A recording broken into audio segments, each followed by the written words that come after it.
Hi, seniors! Good morning! Welcome to your subject, reading and writing skills. So, this is now the quarter 4, last quarter na ng school year at least. Despite that we're facing this kind of pandemic, patapos na ang school year 2020 and 2021 and of course, we survived. So before I go on to our topic, which is the critical reading as a form of reasoning, I just want to present you the most essential learning competency. At the end of the lesson, you are expected to explain critical reading as a form of reasoning.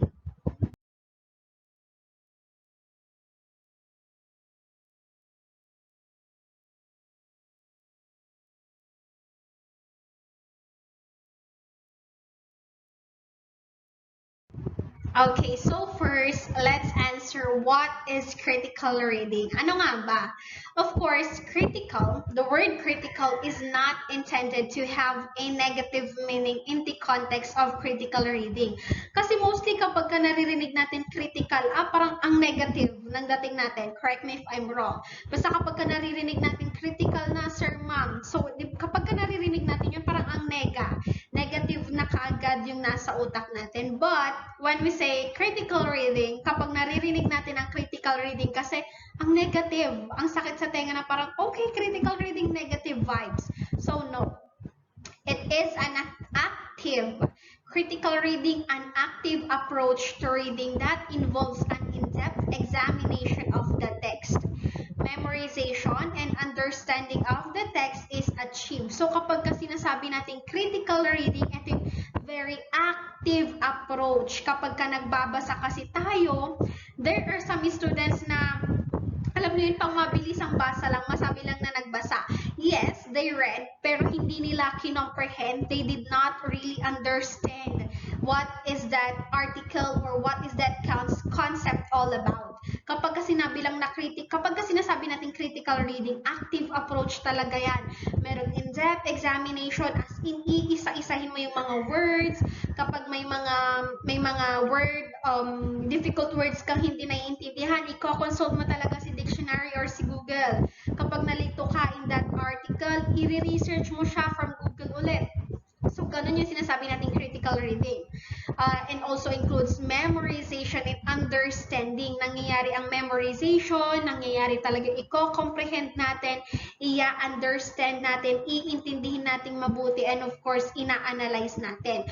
Yun yung sinasabing critical reading. And additionally, the text is broken down into its component and examined critically in order to achieve a meaningful understanding of the material. I know, dito sa reading and writing skills, lagi kong ine-example si William Shakespeare. Palitan naman natin si Edgar Allan Poe.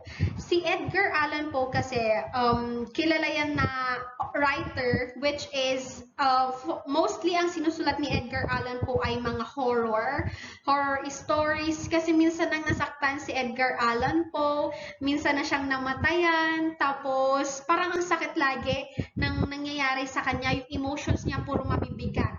So, naaapektuhan ni Edgar Allan Poe, naaapektuhan ng emotions niya yung mga writings niya. Kaya mostly ang mga nasusulat dati ni Edgar Allan Poe ay puro malulungkot. Ngayon, dati hindi ko talaga naiintindihan ang sulat ni Edgar Allan Poe. Hindi ko alam kung ano ba talaga ang gusto niya i-point out sa akin. Same with William Shakespeare. Pero kapag gagawin mo ang critical reading, maiintindihan mo ang isang tula, maiintindihan mo ang isang story, maiintindihan mo ang isang article. Ngayon, paano mo gagawin si critical reading? Aside from active approach, aside from memorization, analyzation, understanding, ang ginagawa sa critical reading, you need to break down all the pieces of that kind of text. Okay, ngayong araw, iintindihin ko lang muna yung paragraph 1. Ngayong araw, iintindihin ko lang ang stanza 1. Intindihin mo yan isa-isa. Kung meron kang hindi maintindihan, search into Google. Kung meron kang hindi maintindihan, magtanong ka.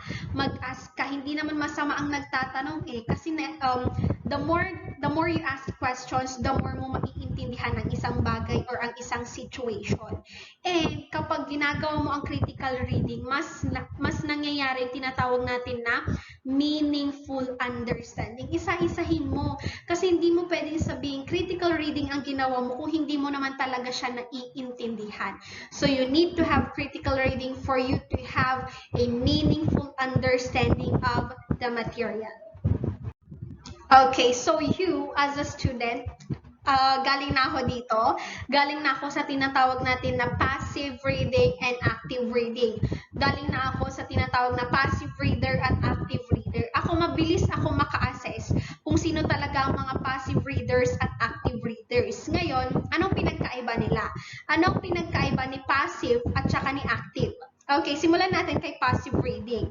Kay passive reading, we have 4 traits. Number 1, largely inactive process. Pansinin ninyo, ang critical reading, active approach. Hindi mangyayari ang critical reading kung isa kang passive reader. Kasi ang passive reading, inactive process yan eh. Kukuha yan ng libro, bubuklatin lang niya yan. Hahanapin lang niya yung points na gusto niyang basahin. Kukuha yan ng libro, tapos hahanapin lang niya kung saan nagkatuluyan yung bida. That is an inactive process. Hindi mangyayari ang critical reading doon. Kapag passive reading ang ginagamit mo, you're not doing the right way of critical reading. Number 2 naman, low motivation to examine the text critically or at in-depth level. Low motivation kasi most especially kapag hindi gusto ng isang estudyante yung pinapabasa mo sa kanya, low motivation yan. Kung ayaw niya ng love kasi takot siyang magmahal, hindi niya yan babasahin. Kung ayaw niya ng sadness kasi puro sadness na yung buhay niya, kung ipapabasa mo pa yung puro sadness din, hindi niya yan babasahin. Passive reading ang nangyayari. Meron siyang low motivation. Number 3 naman, important pieces of data and assumptions may be missed. Yun yung sinasabi ko kanina, pinapasadahan lang niya eh. Hinahanap lang niya yung points kung ano yung point na gusto niya. Paano naman yung point na hindi niya gusto pero yun yung importante, di ba? Nami-miss niya yung mga data, yung mga assumption na pinaka-importante sa article or sa libro na yan. Yun yung passive reading. And number 4, data and assumptions that are perceived by the passive reader are accepted at face value or are examined superficially with little thought. May mga pagkakataon na oo, binabasa niya. May mga pagkakataon na oo, iniintindi niya pero hindi ganun kalalim. Iniintindi niya with little thought only. Hindi ganun kalalim, not unlike active reading. While here in active reading, it involves interacting with the text and therefore requires significantly more energy than passive reading. Meron ka talagang interaction sa text. Hindi yung not literal, nakakausapin mo yung text, pero meron kang interaction, parang ikaw mismo, nandyan yung imagination mo, nandyan yung in-depth understanding mo, andyan yung pakikipag-usap mo sa text. Minsan you're asking yourself, paano nangyari yon? And then at that time, mas lalo mong pag-iigihan yung pagbabasa mo. Kaya nga, critical reading always involves active reading. Parang andun yung urge, andun yung thought na okay, babasahin ko to. Yun yung critical reading. The active reader invests sufficient effort to understand the text and commit important details to memory. Andun yung urge andun yung kagustuhan mong basahin. Yun yung sinasabi nating active reading. And an active reader identifies important pieces of data. Alam mo, active ka di alam mo kung ano yung pinaka-importanting data, alam mo kung anong importante at hindi importante na dapat mong malaman. The assumptions, underlying arguments, and examines them critically. They rely on their personal experiences and knowledge of theory to analyze the text. Minsan, mas maganda sa critical reading na kung ano yung nababasa mo, nire-rely mo talaga or kino-connect mo into real life or into your personal experiences. Nangyari na sa akin to dati pero hindi naman ako umiyak. May mga ganong point Kunwari, binabasa mo about Broken. Yung character dun sa binabasa mo, umiyak siya pero may point sa sarili mo na or kinonsider mo yung feeling mo na nangyari naman to sa akin pero I did not cry.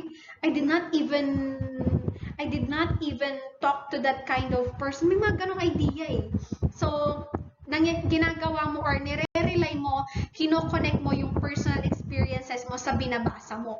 Yun yung tinatawag na active reading. Andun yung urge, andun yung kagustuhan mong basahin kasi you are an active reader.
Okay, so techniques in critical reading, iisa-isahin natin to ngayong araw.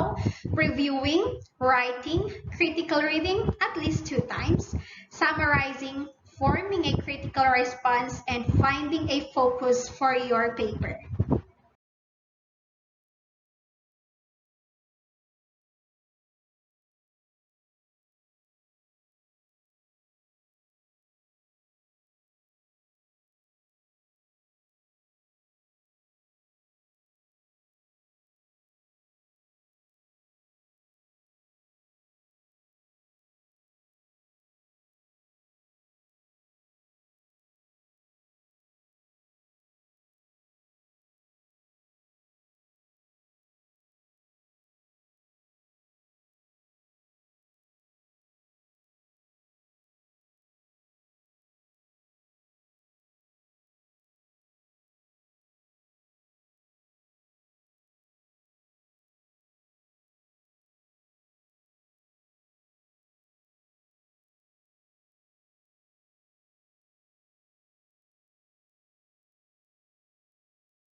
So ngayon, di ba nasabi ko kanina that in critical reading, kailangan nagbabasa tayo ng twice. So in first reading natin, read in an environment where you will be free from distractions. Napakaganda naman kasi talagang magbasa ng wala tayong naririnig na noise, walang nang di-distract sa atin. Mas magandang magbasa na ang calm lang ng place na kung saan ka nagbabasa. Read steadily and smoothly. Try to enjoy the word. Dinadamdam mo kung anong binabasa mo. Write notes but do so sparingly. What works best for you?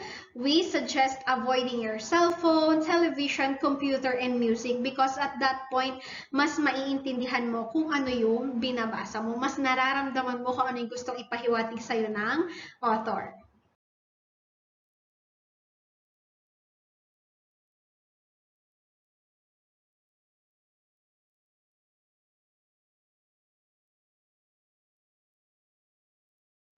And for our second reading, reread the material more slowly than during your first read.